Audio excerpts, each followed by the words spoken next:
Hey, what's up, Rebel Society? It's Kevin Young here. Got a new talk for you today. This one is from Hebrews chapter 12, so if you'd like to follow along with me, feel free. I'm drinking from my new Punisher coffee mug that a buddy of mine got me. Speaking of skulls and speaking of death, we're going to be talking about Jesus and what he did for us on the cross a little bit, not too much in depth, but a little bit.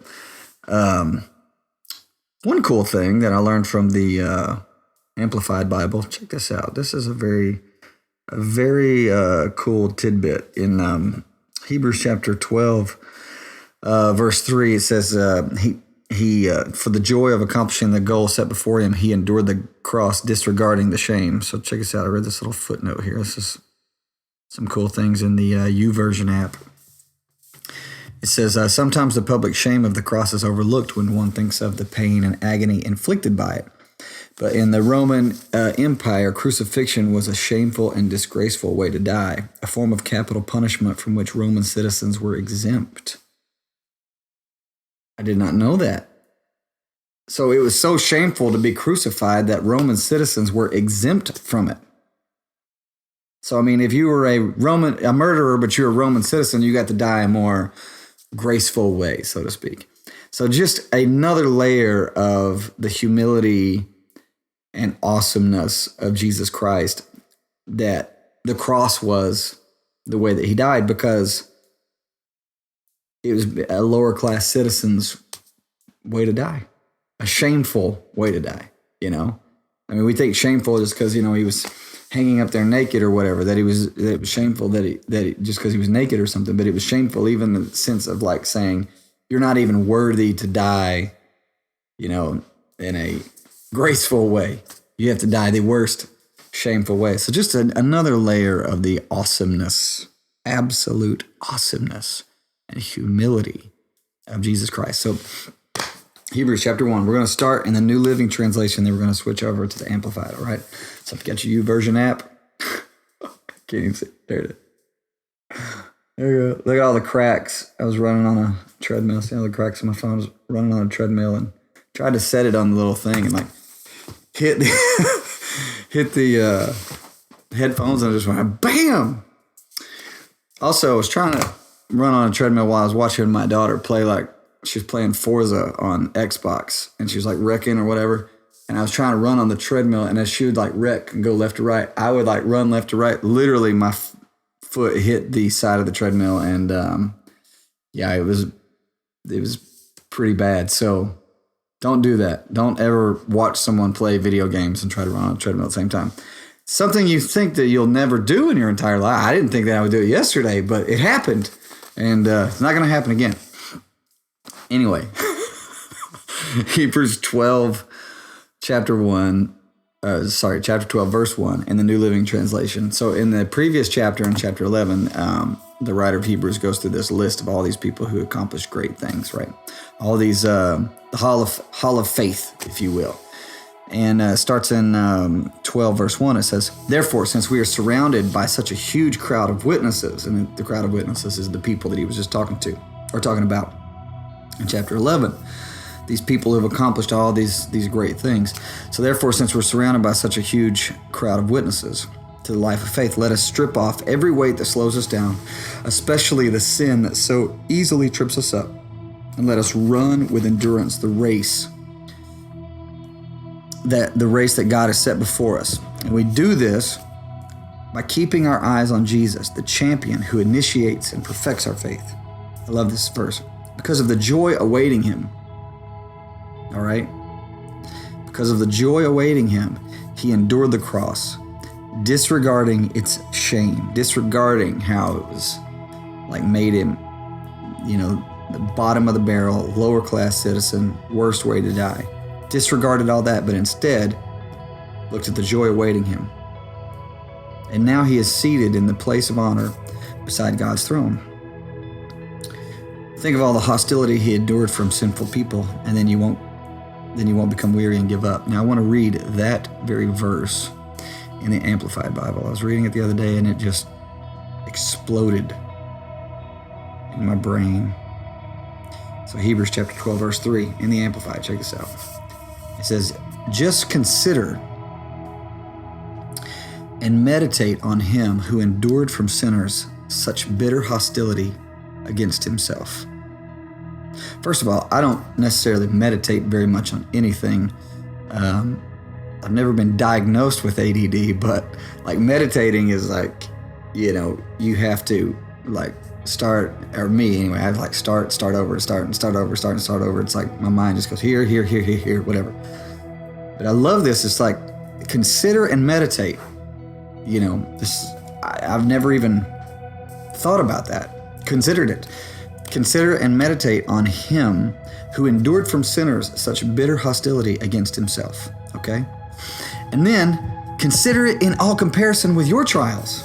Put them right next to each other so that you'll not grow weary and lose heart. Now, my first reaction is, I read this and I'm like, consider it in comparison, with your trials. See, like, this is a joke we have around our house that, on Sunday morning, my wife will be tired or something and she'll just be like, I'm too tired. I don't want to go to church today or whatever, right?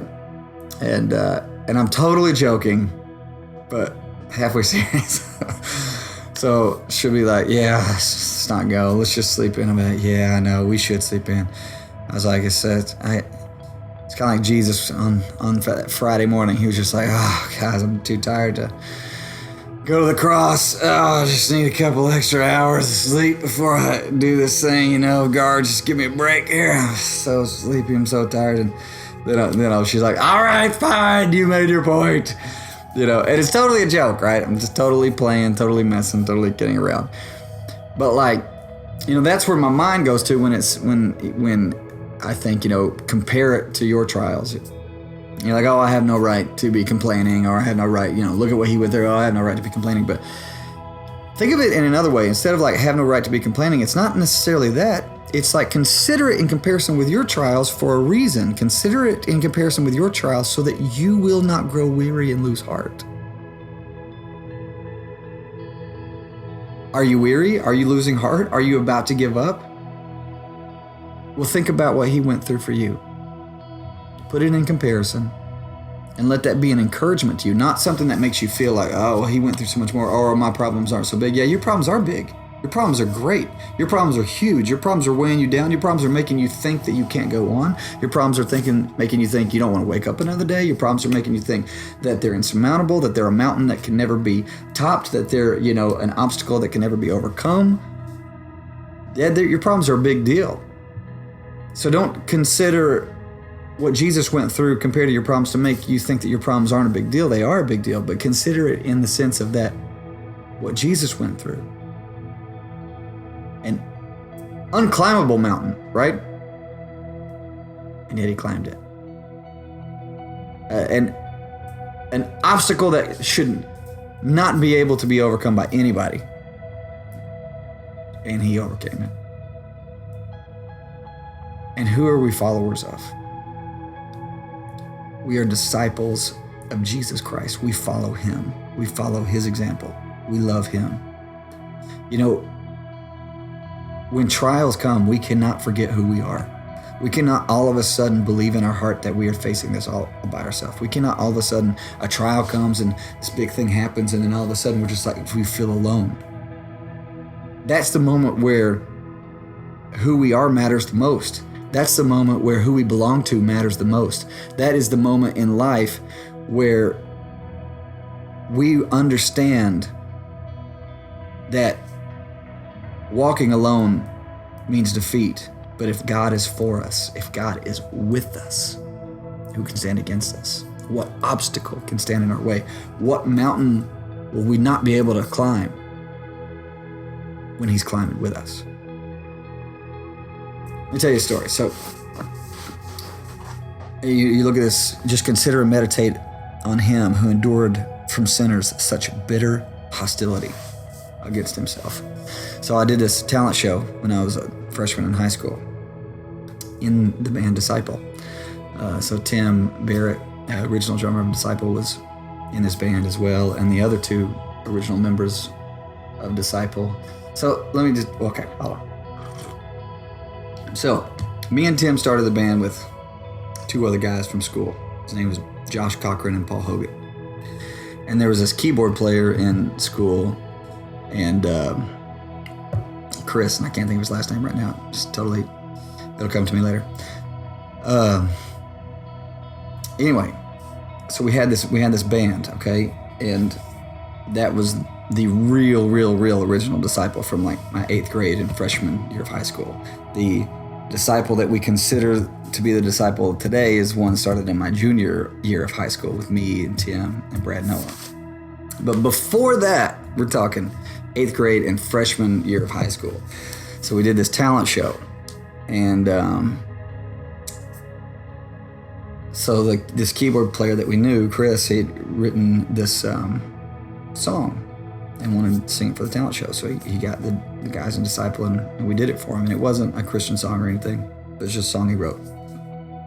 We performed it at the talent show. And I remember these guys coming up to me and walking by me in the hall and in class and this and that. And one person in particular who I won't name. But I remember him singing back the words of the song to me and mocking me and making fun of me. And just everybody laughing at me. And it, I mean, like, forever ago. And it's, it still hurts. Like, it's not awesome. And I think, you know, like, the plan and the call that God had in my life to do what I'm doing. And I have to be honest and say, you know, I could look at what I do through the world's eyes and say, I'm not the best singer, I'm not the best this, I'm not the best that, so why am I even doing this? Because that's the way the world thinks. The world thinks if you're not the best at it, then you shouldn't do it. That's not the way God thinks. And I just remember their words and his words and him singing this song. I remember him just the joy as he was mocking me, and just how funny and how he was just laughing, and he was just imitating me and holding the microphone and singing up to the sky.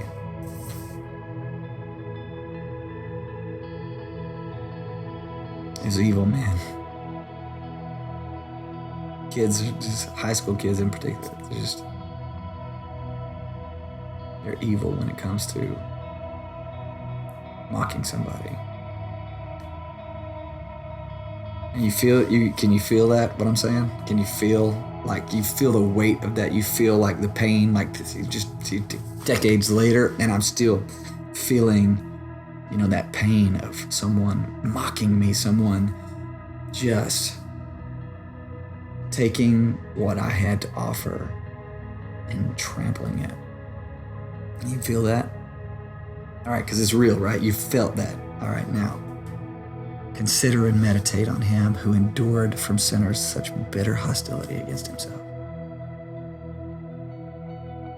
That was nothing. He made fun of me for singing a song. Jesus,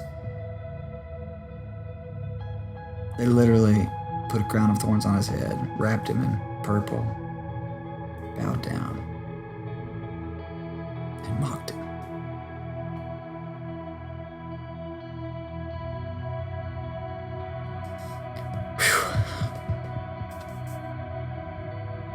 See, when I compare it to myself, it just became real. What he went through, it's real, you know, the weight of it, the heaviness of it. Not that what I went through was small. It wasn't. It wasn't small. It was big. And you feel it. And then you see what he went through. You're like, that was just the beginning. It wasn't even all of what he went through. There's just a small piece of it, of what he went through. Consider it in comparison with your trials so that you'll not grow weary, so that you won't lose heart, so that you won't give up. This other verse in Galatians, it says, don't grow weary in doing good, because in due season you'll reap. Don't get tired of it. Don't get weary, because, in due season, it's coming. It's coming, Like right now, whenever you're watching this, who knows when you're watching this, but, in wintertime, you're waiting. Like spring is coming. Spring is coming. Spring's coming. It's like dead. Everything's dead outside, but spring is coming. You just gotta wait. It's dark. It's cold. It feels awful. Nobody wants to go outside, without a coat. Nobody can bear it. The conditions are awful. The conditions are terrible. But spring's coming. Spring's coming. It's getting ready to warm up. Life is getting ready to happen. Things are getting ready to grow. And it's like don't grow up. Don't get weary. Don't get tired, because it's coming. It's getting ready to turn around. Same thing here. When we think about what Jesus went through, we compare it to us. We do that so that we won't grow weary and lose heart. But then we also look at Hebrews chapter 12 in the New Living Translation. When you look up at how he did it, there's a couple ways that he did it. He says, let us strip off the weight that slows us down, especially the sin that easily trips us up. Okay, so that's big. If we have sin in our life and there's all these trials coming in our way, that's just going to slow us down even further. If we're depressed and we're dealing with anxiety and we're dealing with this thing and that thing, and we're adding sin on top of that, and we're just have all these negative and bad things happening, and we're adding all of that on top of it, how in the world do we think we're going to, feel better about anything at that point? So we got to take that weight off, anything that slows us down, especially the sin that easily trips us up, and let us run with endurance. See, endurance. I like to run like we were talking about, obviously not straight, but I like to run. Endurance is difficult, man. Every time I run, there's this moment of while I'm running where I'm like, I gotta stop. I gotta quit. This hurts. I gotta quit. Every time. Every single time. And I have to tell my brain, no. You will not stop. You will keep running. And my body responds. It doesn't want to. It doesn't like it. But I'm not looking at what I'm going through. I'm trying to look at the end result. I'm thinking about how good this is for me. I'm thinking about what the benefits of what this will bring to me. The benefits of actually putting my body through that pain. Of actually not allowing my body to be in control and tell me when to run and when not to run, and me being in control and saying, you need to run even when you don't feel like it, because the end result is what you're going to be after, not what you feel right now. But what you feel right now is not as important as the end result. And so I have to tell my body, shut up. Stop with your stinking whining. Stop being a little baby.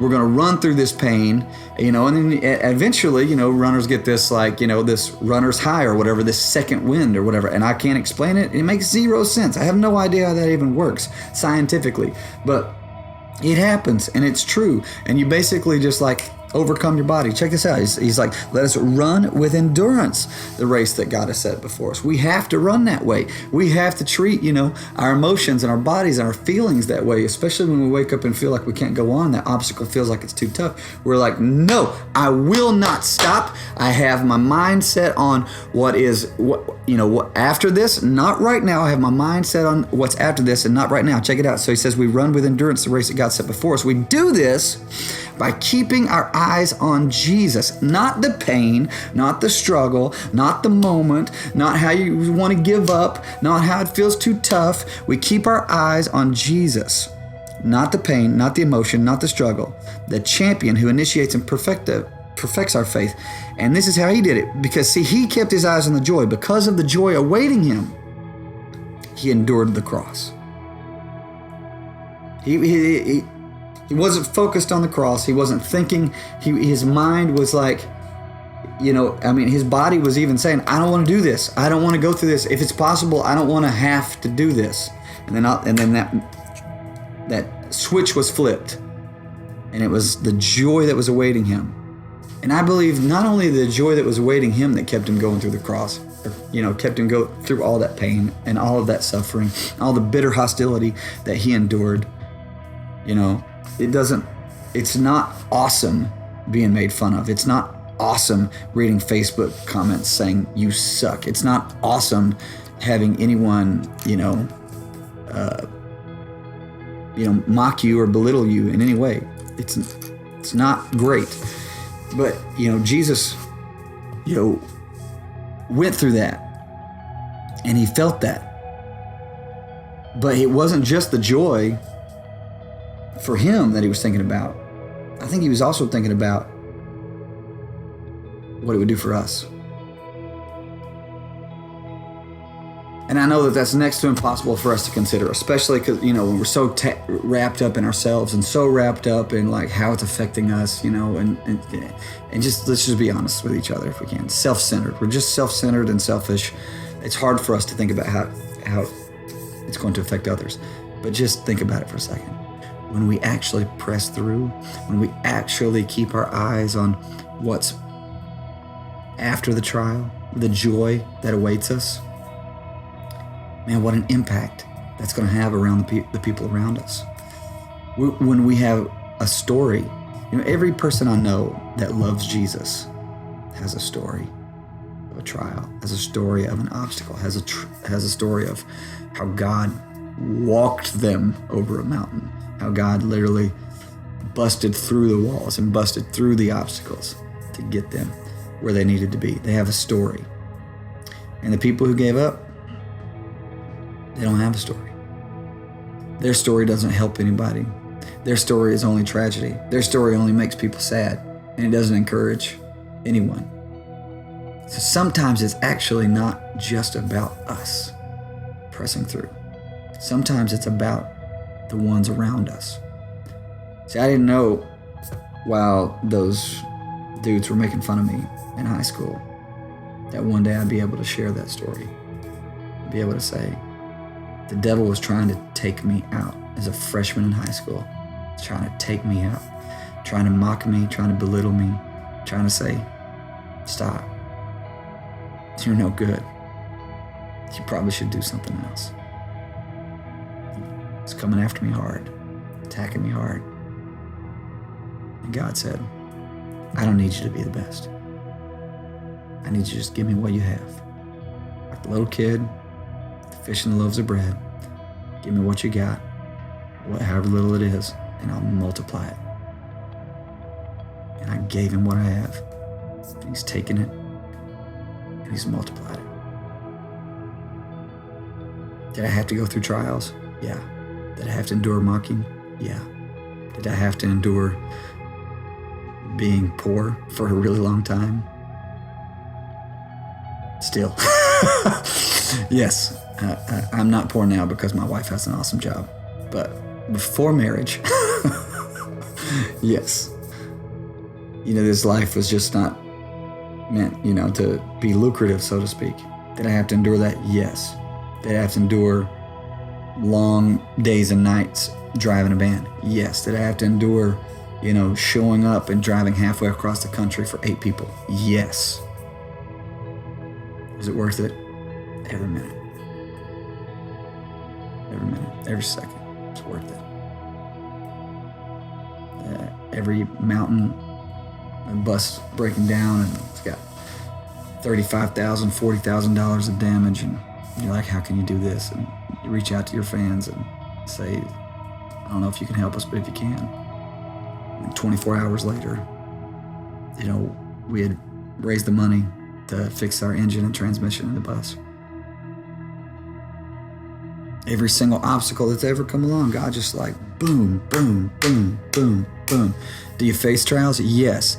Do you knock them down? Yes. Do you face mountains? Yes. Do you climb them? Yes. Do you give up? No. How many times have I thought about giving up in this band? So many times. I remember other band members quitting and me being in the back of the bus praying and just like, is it my time? Is it my time? I need to quit. How many times was there just tension or frustration or arguments or people weren't getting along and you're just like, I'm sick of this. I don't even want to be around these people anymore. I'm just tired of it. I'm done. And I don't want to do this ever again. So many times. So many times. How many times you walk off stage and just feel like you just embarrassed yourself or said something that was just stupid. And like, I need to not do this anymore. Whatever. So many times. Did he give up? No. Did Jesus give up? No. Are we followers of Jesus? Yes. So if you have given up, then get back up. Get back up right now. And don't listen to your emotions. Don't listen to your feelings. You tell them how to feel. You tell them how to feel. And you set your mind on the joy awaiting you. I've seen people going through cancer with a smile on their face. I've seen people going through poverty with a smile on their face. Like, what is wrong with them? No. It's what is right with them. They got their mindset somewhere else. That body is being muted, saying, shut up. When I consider what Jesus went through next to what I've been through, then I don't get weary and I don't lose heart. And I say, he's the one I follow. He's the one I'm going after. He's the one I'm living for. He pressed on for me. I'll press on for him. He loved me. He endured bitter hostility for me. He endured pain for me. Then I'll endure it for him. I'll endure it for him. Thanks for listening to me today. Let's pray. God, you're amazing. Whatever obstacles that we're facing today, we put our trial and our moment right up next to yours. Right up next to what you went through. And Lord, I believe that you faced those trials in love. And I pray that you will help us to do the exact same. That we'll face our trials with love for ourselves, with love for our families, with love for the people that the story that we will have will impact. And most importantly, that we'll face the trials, we'll face the obstacles, we'll face these mountains with love for you. That we will set our eyes and focus our eyes on Jesus. That we'll not get distracted, we'll not look left or right, we will keep our eyes on you. Literally not look down at our problems, but keep our eyes lifted up above our problems and focused on you. No matter what we're going through, that people will see Jesus in our lives. That won't be like social media, hashtag depressed, hashtag can't make it, hashtag somebody please help. That we won't be any of that. That we literally will look over and above and beyond everything that we're facing. Set our eyes on the joy. Not that we're immune to pain, not that we don't feel it, we feel it. We feel it and it hurts, but we're not going to give up. We're not going to let it slow us down. We're not going to let it steal from us the destiny and the plan that you have for our lives. We will not let those voices that try to come against us and try to stifle us, and just because there was opposition doesn't mean that we were supposed to stop. And just because there's opposition in the people I'm praying for's life today doesn't mean they're supposed to stop. Give them the strength to keep going as they look at what you went through, as they compare it. May it give them encouragement. May they not compare to you and think, oh, my problems are just small, I'm supposed to just look over them. No. Instead, look at them that they're big, but through you, we can overcome anything. That through you, we can conquer anything. Through you, every mountain is climbable. Every mountain is a hill with you, God. You're amazing and you're awesome. I pray for every single brother and sister that's watching this video. And I ask you, Lord, to give them the strength to keep going, give them the strength to keep marching, give them the strength to keep running, give them the endurance to keep running, give them the will to not listen to their feelings, to not listen to their emotions, In that moment where the body says, you've got to stop. You've got to stop running. You need a break. You have to stop right now or you're going to die. Lord, let them know and give them the strength to say, no, we will not stop. We will not stop running. We will keep going because we're not looking at right now. We're looking at the benefit of running the race. We're looking at the benefit of what it means to follow Jesus. We're looking at the benefit of not only what it means for us, but what it means for those around us. When people see us following Jesus, when people see us climbing mountains, then they know that they can do it too, through a relationship with you. It's not just about us. It's about the world and leaving a legacy, letting people know that you're real, letting people know that a relationship with you changes everything. Let them see it in us. In Jesus' name. Thanks, guys. I'll see you next time.